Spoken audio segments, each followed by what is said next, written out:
This is me. And this, more importantly, is my sauna. Invented by the Finnish people over 2,000 years ago, it's an excellent way to safely expose yourself to heat. A practice which dates back even further, to ancient Greece and beyond.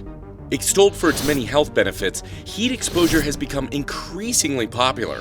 And I decided to build a sauna 1 year ago and put it, along with 3 other popular forms of heat exposure, to the test. Which one did I benefit from most? And what turned out to be nothing more than a miserable exercise in suffering? Let's find out together as I try and better understand heat exposure training. Most people who use a sauna also typically engage in some form of physical exercise, and I am no exception. In fact, I've been working out for 25 years, with the last 10 being what I would call extremely consistent. And although that's brought me many benefits, it's also at times left me exhausted with mild injuries. And one reason I've introduced heat exposure is to help lessen those problems. So how am I going to be doing that? Every other evening, I'll be using the sauna at a temperature around 170 degrees Fahrenheit, with sessions lasting up to 40 minutes total. 20 minutes in the sauna, a 5-minute break, and another final 20 minutes. This is going to take some time to build up to, but research has shown it's worth it. One benefit being that sauna exposure leads to mild heat stress, which activates heat shock proteins responsible for repairing misfolded proteins, promoting longevity as well as protection against muscle atrophy. Another being that frequent sauna usage between 4 to 7 days a week can significantly lower the risk of dementia, Alzheimer's, sudden cardiac death, and other heart diseases. So it's got that going for it, which is nice. Sauna use can also be used to help simulate moderate intensity exercise, and I put that to the test. Strapping on my heart rate monitor, I got in an intense 60-minute workout taken from our superhero plan, which you can grab at our website www.buffdudes.us. And once I finished that up, I exposed myself to heat. With my heart rate in the sauna hitting 130 beats per minute, my body felt similar stress as it had in the gym. But as similar as it felt, the sauna did not engage my muscles. So for that, I would say it's an excellent supplement to the gym in regards to heart health, but it's definitely not a replacement for physical activity. It was also key to implement my sauna routine gradually, while staying hydrated and listening to my body. When I felt it was time to get out, I got out. I didn't weather the storm just to make the 20-minute mark because scientific research said so. For me, it also was about the overall experience, which includes relaxation. So let's say you'd like to try heat exposure, but a sauna isn't available to you. Thankfully, you're not out of luck. You could take a hot bath like I'm doing now, or you could try another option. A mobile sauna, or what's typically called a sweatsuit, is claimed to have benefits including detoxification and weight loss, but also some potential health hazards, such as extreme dehydration. So I decided to put it to the test, going for my morning 3-mile run while wearing what looks to me like something out of an old Beastie Boys video.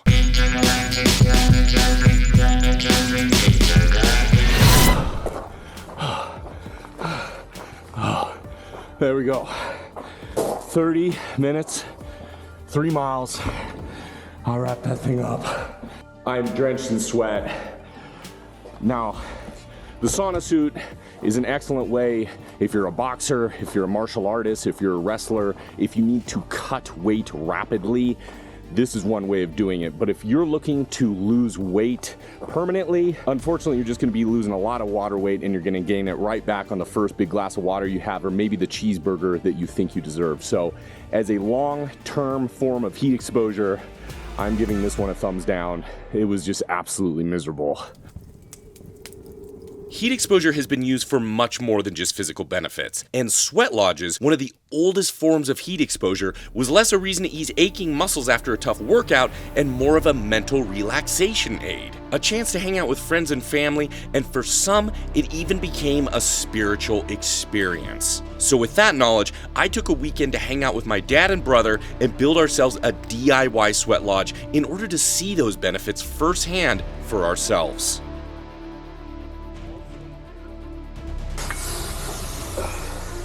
This is an absolutely amazing experience. You're cramped in here all together.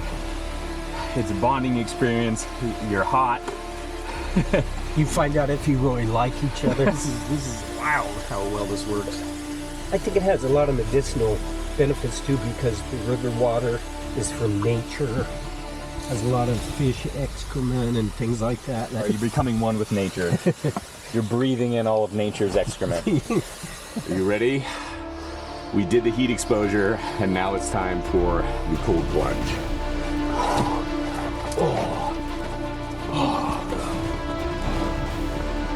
No time to waste.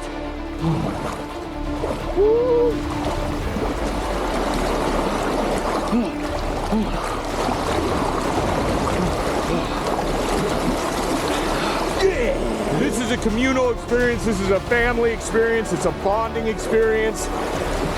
We got the Duke man coming in. Save me!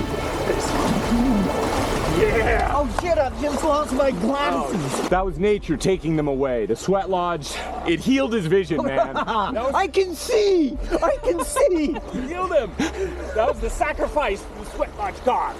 With my sauna use now having become very consistent and having dabbled in some older forms of heat exposure such as our DIY sweat lodge, my curiosity got the best of me. What would it be like to experience the oldest form of heat exposure known to man? A starting point so ancient that some hypothesize it may be the origin of life on Earth. A naturally occurring geothermal spring used for healing powers and hygiene, and touted for its benefits by a wide group of people ranging from hippies to Hippocrates. With that knowledge in hand, I loaded up my family and took a camping trip to one of the most remote regions of the continental United States, a place whose desolate lack of civilization became a thing of beauty, and a place which housed my final heat exposure experiment. We arrived, but as you can tell, we arrived very late. This is completely desolate out here. No one for miles, not a lot of lights. And it's a little hard to find this thing because I've never been here before. I think I'm on the right path. It's about 32 degrees Fahrenheit at the moment, and I think I'm getting closer because I see something. And here it is. I did find it. This is one of the two hot springs. This one has a little bit of kind of a brick structure around it, as you can see. The other one I'm gonna have to search for tomorrow morning. That's even farther off the beaten path, but I cannot wait to check this thing out and see what it's all about. That is insane. As you can tell, the steam is still rising off of the water, 32 degrees out, but I have a feeling this water is gonna be pretty damn hot. I had to do it. It was a 6-hour drive. Oh man, this feels absolutely amazing. To think that this is natural coming from the earth is just blowing my mind a little bit right now. The hot springs was an amazing experience. It gave me a chance to relax, unwind, and take in not only some family time, but also some true solitude. And it felt like it properly wrapped up my entire heat exposure journey. Heat exposure, like anything, isn't going to be the lone magical secret you were looking for, but combining it with diet and exercise has helped to take me to the next level. The transformation I've gone through over the past year hasn't been so much about how my body looks, but how my body performs. 1 year ago, before I started this, I was feeling physically beat up and mentally exhausted from not only my gym training, but also performing feats of strength and experimenting with multiple extreme diets, one after the other. So much so that I attributed how I felt to age, and with me simply not being able to keep up as well as I'd used to. With heat exposure, and the sauna use in particular, I've benefited both physically and mentally. Physically, it's helped me to recover quickly by way of having much better sleep. When I use the sauna for 20 to 40 minutes before bed, I'll usually be out in no time and find that I rarely have restless nights. This is helped by the fact that raising your body temperature without exerting yourself physically has been shown to facilitate sleep onset. Going deeper into scientific research, a common sauna routine for sleep improvement would be a 20-minute sauna session at or near 176 degrees Fahrenheit 1 to 2 hours before bed. Timing the sauna session a couple hours before bedtime allows the body to cool down before going to sleep, a similar routine which could also be achieved with a hot shower or bath. And as they say, you don't get stronger after the workout, you get stronger after the recovery. So this has been a priceless addition to my regimen. Mentally, I enjoy the fact it gives me time to unwind and reflect.